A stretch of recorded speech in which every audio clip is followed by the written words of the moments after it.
우리 최대 동맹국인 미국이 지난 1월 원자력과 인공지능 등 첨단 기술 협력이 제한될 수도 있는 민감 국가 리스트에 한국을 추가했다는 사실을 우리 정부가 2달 가까이 몰랐던 것으로 알려지면서 논란이 커지고 있습니다.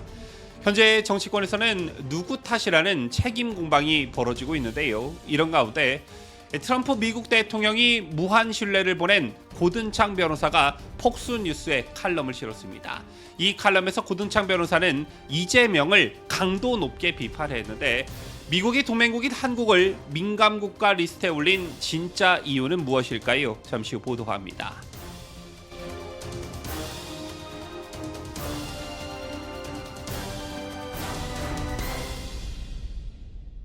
시청자 여러분 안녕하십니까? 뉴스데일리 베스트 민에커입니다. 미국이 지난 1월 원자력, 인공지능 등 첨단 기술 협력이 제한될 수도 있는 민감 국가 리스트에 한국을 추가했다는 사실을 우리 정부가 2달 가까이 몰랐던 것으로 알려지면서 논란이 커지고 있지요. 제 같은 사실은 지난 14일 확인됐는데 민감 국가 목록에 한국이 포함됐다는 이야기가 나온 지난 10일 정부의 첫 반응이 관계부처와 관련 내용을 확인 중이었던 것을 고려하면 정부가 목록 포함 여부와 시점 등을 최근까지 명확히 인지하지 못했을 가능성이 큽니다. 자, 이런 것만 봐도 대통령의 부재가 우리나라 외교 안보에 얼마나 치명적인지 알 수 있는데요. 윤석열 대통령이 지난해 말 계엄 선포 후 탈핵 심판이 이어지는 상황에서도 우리 정부는 한미 동맹은 변함없다는 메시지를 여러 차례 피력해왔지만 핵심적인 양국 협력 분야를 둘러싼 미국의 움직임을 조기에 파악하지 못한 셈이 되어버렸습니다. 트럼프 대통령은 취임 이후 각국의 정상들을 여럿 만나고 있지만 한국의 경우 대통령 탄핵 여파로 만남이 이루어지지 않고 있고 서열 2위인 한덕수 총리마저 탄핵으로 직무가 정지된 상황이기 때문에 정상 외교는 올스톱된 상태인데요. 현재 나오고 있는 분석들을 보면 특히 민감국가 목록 포함 시점이 지난 1월 초였던 점이라는 사실에 주목해 본다면 당시 국내 비상계엄 사태 및 탄핵 정국도 미국의 결정 과정에 주요하게 작용했을 가능성이 있다는 분석이 나오고 있습니다. 미국 에너지부 홈페이지에 따르면 민감 국가는 정책적 이유로 특별한 고려가 필요한 국가를 의미하는데 국가안보, 핵 비확산, 경제안보 위협, 테러 지원, 지역 불안정 등을 이유로 특정 국가를 민감국 리스트에 포함할 수가 있습니다. 실제 제이크 설리번 전 미국 백악관 국가안보보좌관은 지난 1월 10일 윤 대통령의 계엄 선포를 두고 충격적이었으며 잘못됐다고 생각한다라고 언급하는 등 바이든 미국 정부는 부정적 입장을 보인 바 있습니다. 여기에 한국 내 높아가는 핵보유 여론과 이에 대한 트럼프 행정부 대응 방향의 불확실성 그리고 계엄과 탄핵 정국 때문에 불확실성이 더 커짐으로써 에너지부의 판단에 영향에 미쳤을 수도 있다라는 것인데요. 또한 한국전력 및 한국수력원자력과 미국 원전기업 웨스팅하우스의 원전 기술을 둘러싼 지식재산권 분쟁이 종결된 시점이 1월 중순이었던 점을 감안하면 이 사안이 영향을 미쳤을 가능성도 있어 보입니다. 현재 언론 보도에 따르면 민감국가 목록에 오른 나라들 중에서 미국과 상호 방위 조약을 맺은 동맹국은 한국이 유일한 것으로 전해졌습니다. 목록에 올라있는 이스라엘도 미국과 동맹 관계에 있긴 하지만 문서화된 안보 조약은 없지요. 어쨌든 많은 국민들께서 이 사안에 주목하고 계신데 현재 정치권에서는 책임 공방이 일고 있습니다. 민주당을 비롯한 야당에서는 당연히 정부 여당 쪽을 공격하고 있고요. 자, 이에 국민의힘 쪽에서는 이재명과 민주당을 본격적으로 겨냥하기 시작했습니다. 대통령 탄핵이 된 상황에서 권한대행까지 탄핵하고 친중 반미 노선의 이재명과 민주당이 국정을 장악한 것이 이번 사태의 가장 큰 원인이라는 것입니다.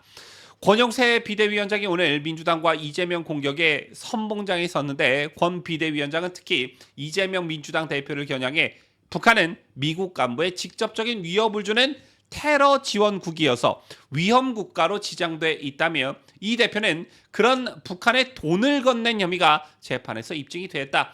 유엔의 대북 제재 결의안까지 위반한 것이라고 비판했습니다.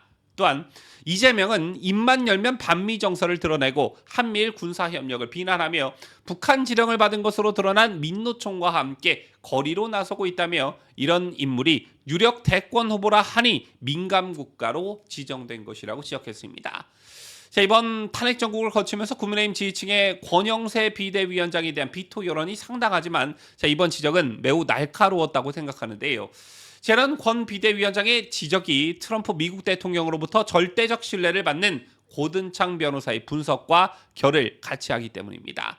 아시는 분들은 잘 아시겠지만 고든창 변호사는 도널드 트럼프 미국 대통령이 지난 2월 미국 보수정치행동회의 연례 행사에서 훌륭한 고든창이라면서 추켜 세웠을 만큼 트럼프 대통령의 절대적 신임을 받는 인물이지요.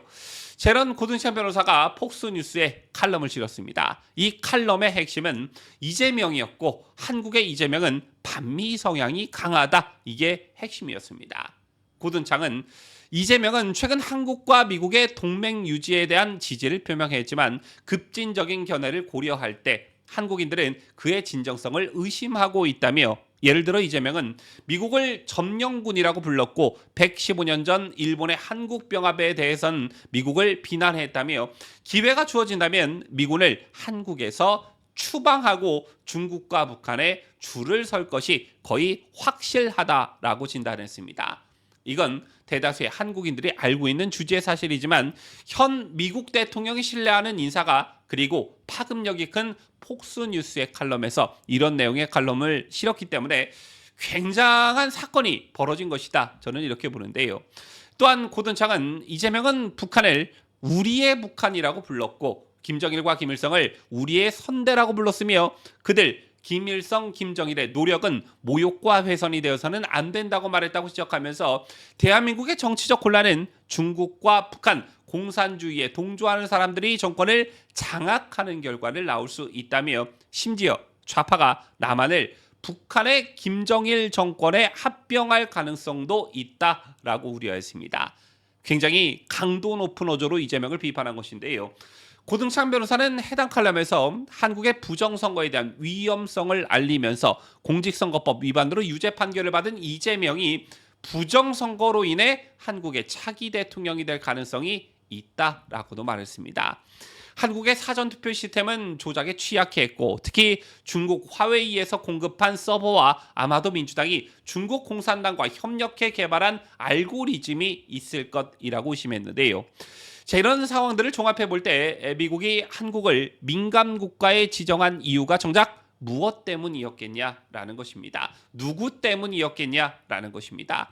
더군다나 미국이 한국을 민감 국가 리스트에 올린 시점이 1월 중순이라고 한다면 그때는 더불어민주당의 기세가 하늘을 찌르던 시점이었고 공공연하게 조기 대선을 기정사실로 하는 발언들이 분출하던 그런 시점이었습니다. 따라서 미국의 한국에 대한 민감국가 지적은 조기 대선으로 이재명 정부가 한국에 들어설 것을 우려한 미국의 선제적 조치였다. 이렇게 보는 것이 타당하고 친미 친일 외교 정책을 펴왔던 윤석열 대통령과 중국의 셰시의 발언을 서슴지 않고 방북에 목을 맸던 이재명 중 미국의 안보를 위협하는 해치는 인물로 미국이 누구를 지목했겠냐라는 점을 보면 답은 명확하다라는 것입니다. 지금까지 저는 자유대한민국을 소화하는 뉴스데일리 베스트 민앵커였습니다.